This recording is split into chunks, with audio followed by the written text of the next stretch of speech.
Unsure how to feel about my 32M girlfriend, 28F, having very high standards about life in general.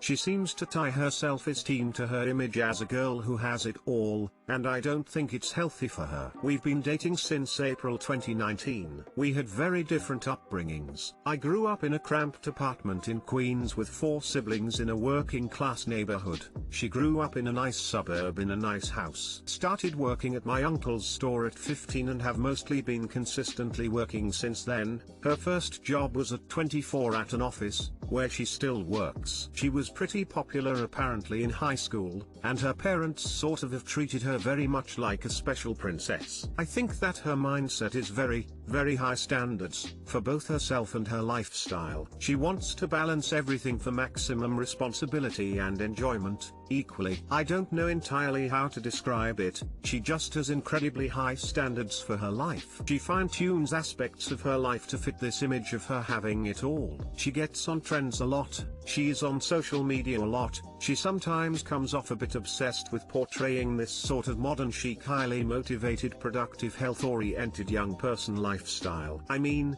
don't get me wrong, I enjoy a lot of the stuff she does, but to me this stuff comes off as luxuries, and often a bit silly, whereas to her it almost comes off as a necessity. She has to do yoga at a dojo 4 times a week, she has to try out the new expensive yogurt place, she has to go to some weird winter spa in Colorado. She links this sort of stuff heavily to her self-esteem, and when she doesn't get it, she gets upset, at mostly herself. It comes off a bit baffling to me. And this stuff isn't always a side of her that she shows me 24/7, she knows I find it silly, she sometimes teases me for being much more chill than she is about life. But really I think she is kind of jealous and a bit desperate to not be the way she is about this stuff. She will go through phases where she sort of chills out a bit and just stops caring as much about her whole lifestyle.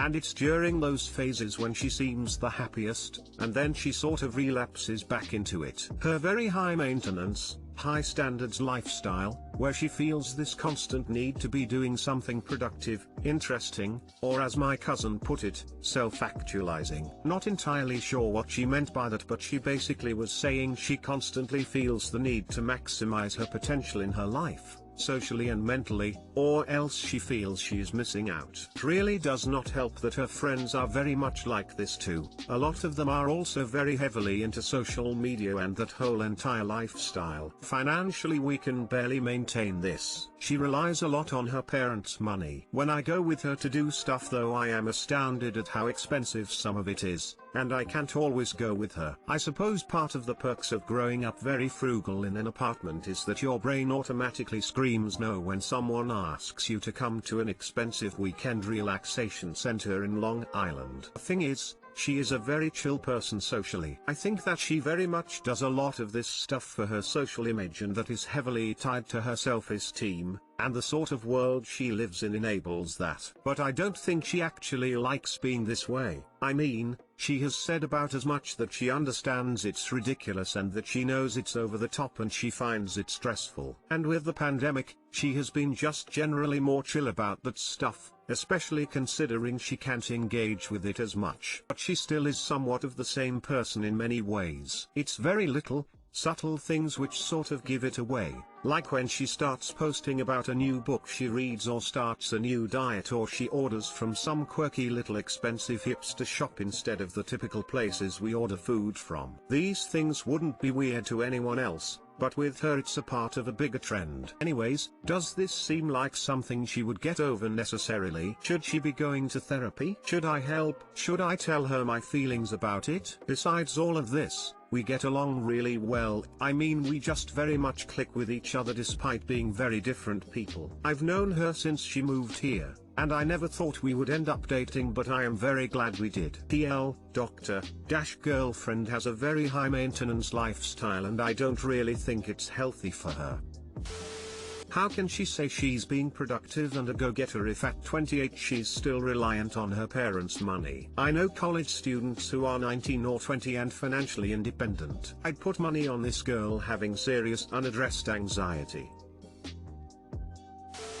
Your brain automatically screams no when someone asks you to come to an expensive weekend relaxation center in Long Island. This made me laugh. I lived in NYC and met girls like this. It stems mostly from insecurity and from trying to maintain an image, or keep up with peers, or impress some imaginary audience. Think the best thing you can do is just be as reassuring as you can that you like her for her. However, she might be doing this not because of you but because of her friend group, co-workers, or internalized expectations. Or maybe she just likes this stuff. In that case, I think it's up to you to accept it unless she goes to therapy to work through her insecurities. But this is really normalized in NYC among certain groups of women.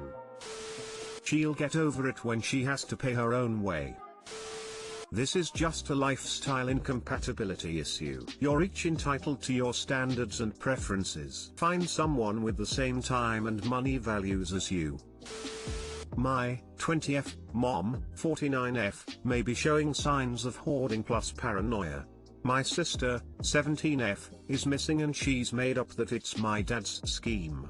How do I get her to seek help/therapy? Too long didn't read. My sister is missing and my mom still doesn't want help. She never thinks the issue is her and her behavior that's affecting others, or maybe she does know and hasn't done anything. But I first noticed something was off in middle/high school. After the divorce, my dad went and married my mom's maid of honor, who's well off. She seemed very hurt but still determined. As the months and years went by, she started pushing people away. She doesn't have any friends anymore. She started buying clothing and shoes before paying bills, which led to our house almost being foreclosed. If it weren't for her wealthy cousin giving her the $7,000, we would have been on the street. It was the first time I really heard her sobbing. Now she buys and a bunch of stuff after bills. Also, in winter 2016 there was no food in the house, but she still had her packages. After my grandma pointed out her failures as a mom, she started going to pantries. She has not stopped since then. The pantry food brought bugs to the house. The house is a mess. You can't even see the floor. Clothing and food everywhere and she keeps buying and getting. Now, every time something goes wrong, she immediately comes up with a way to blame someone else. When it's with the kids, she'll come up with the excuse that my dad is putting us against her. Emo, we all recognize they both kinda suck. I lean more towards my dad though because he seems a bit more rational and I live with him temporarily, but I know they both can benefit from therapy 10,000,000%. Well, now my sister is missing. She was staying with an aunt after my dad begged the aunt because the house was no good. The hoarding plus the rodents plus its bad wear and tear, and my sister was looking for somewhere else to stay. She got kicked out because of her behavior and when we all tried to contact her, she blocked us all. She has a car, so she can really be anywhere now. She was skipping school when she was living with my mom, said it was because of work and because the rodents keep her up at night. Well, she was skipping school at my aunt's too. My mom has convinced herself that my dad called CPS, after my sister blocked her, to come after her, even though she herself recognized that CPS was looking to speak to my sister, not her, and that my dad knows where my sister is and he's keeping it a secret from everyone. Hey op, I grew up in a similar household. It's not good for you. First things first is file a missing persons report for your sister. Then call CPS on your mom. She will not listen to you otherwise. And finally realize that you can only do so much. You are not responsible for your mother's mental health. You are responsible for your own and make sure you take care of yourself. First things first. Report your sister missing. Has anyone reported your sister missing to the police? Safety is much more important at this time than your mom's need for therapy.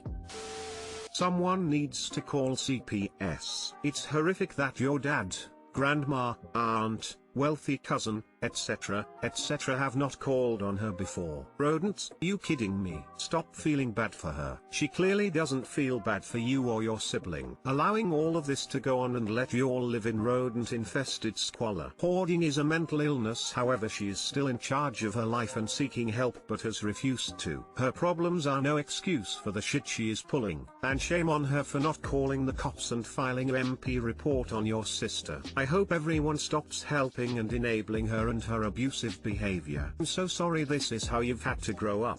Please call CPS, APS and the cops as soon as you can. It seems to be that you're the only one willing to do so. 1. Report your sister missing. 2. Call either CPS or APS for your mom. Hoarding is a mental illness and she needs help. My 30M partner, 31F, has gradually become asexual. I still love her but can't handle an open relationship. Is sex in a relationship really all that? Too long didn't read. My partner no longer has sex with me. I still love her and she wants to stay together, but I am concerned about ending up a bitter old pervert who rarely got his end away much. I just broke up with my partner of 10 years who has been caring, supportive of everything I do and is like my best friend. However, since we got together aged 20 she gradually slid towards becoming asexual whilst I have a high libido. I didn't feel like masturbation and porn were a viable long-term fix and my attitudes to sex mean I don't think I could handle an open relationship without intense feelings of guilt even with consent all round. Recently I felt like our life choices were drifting as well, as she wanted to study a PhD in a cold place whilst I get depressed with low sunlight and wanted to move to a hotter climate. But she said she was happy giving up the ambition of a PhD to save the relationship, and now with her hours being cut at her job affording it is out of the question. And she refuses to accept that kind of support money if we're not in a relationship. She has various health problems that sap all her energy and make life on her own incredibly tough. I do a lot of the cleaning and physical work around the flat. She seems absolutely devastated, but I feel like if I stayed with her I'd grow resentful of missed sex life. But I still feel like I'm pulling the carpet away and ruining the life of someone who is very vulnerable, who I think I still love and care about deeply, and who I want to have the best life possible despite our sexual incompatibility. Have I made a big mistake? Is an active sex life elsewhere all that? I'm worried that I'm making the biggest mistake of my life, flipping both our lives on their heads, possibly for the worst.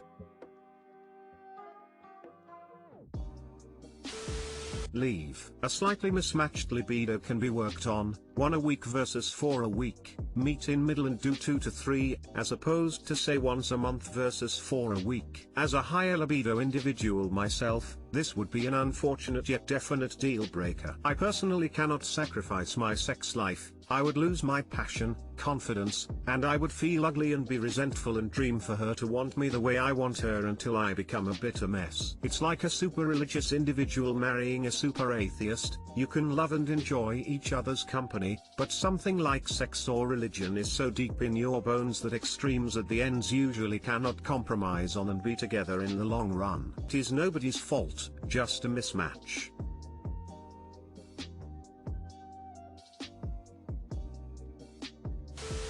Has your partner said she might be asexual? It sounds to me like your partner might be having a temporarily lower libido because of life stresses rather than due to her actual sexuality. Asexuality is defined as not feeling sexual attraction to other people. It is not synonymous with having or not having sex, as many asexuals still have libidos or are neutral enough to sex to have it for their partner. If your partner has actually expressed thoughts they are asexual, then I suggest checking out the information at r/asexual, which has multiple informative links for partners. Otherwise, I would discuss with her if she feels this lack of sex is temporary or long-term and go from there.